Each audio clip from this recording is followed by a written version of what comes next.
তোমার জন্য কেউ থামবে না, সূর্যও না, চন্দ্রও না, আলো বাতাস রোদ বৃষ্টি কেউ না, একটা মানুষও না, একটা মানুষও না। এ দুনিয়া বড় স্বার্থপর, বড় স্বার্থপর। এজন্য বাপ আপনাদেরকেও বলি, যুবক তোমাদেরকেও বলি, তুমি নষ্ট হয়ে গেলে শেষ পর্যন্ত মনে রাখো তোমার জন্য কেউ থামবে না।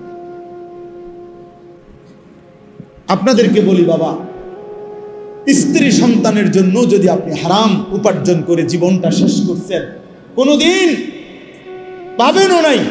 সুদের টাকা, কিস্তির টাকা, হারামের টাকা, ওজনে কম দেওয়া, ধোকাবাজি, প্রতারণা করা উপার্জন করা দরকার ছিল না? আমনের কলজার মধ্যে শয়তানে বসায় দিছে যে বউ বাচ্চার লাগে এগুলা করতেছো, করো না রে বাপ, খোদার কসম এরা মনে রাখবে না, এরা মনে রাখবে না, এরা কোনোদিন বলবে না, এরা মনে রাখবে। দুপুর বেলা জানাজা হইছে, আসরের পরে জানাজা হইছে, কানছে 2 ঘন্টা 4 ঘন্টা জি পুত নাতি নাতনি স্ত্রী সন্তান। ওই দিনকেই এশার নামাজের পরে দেখা যাবে এরা সবাই পাশের বাড়ির থেকে ভাত তরকারি রান্না আনছে, এরা খানা খাইতেছে, এরা গোশত খায়, মাছ খায়, ডাল খায়, সবই খাইতেছে এরা। এরা না কানছে অনেক, ওই কানছে আর কি।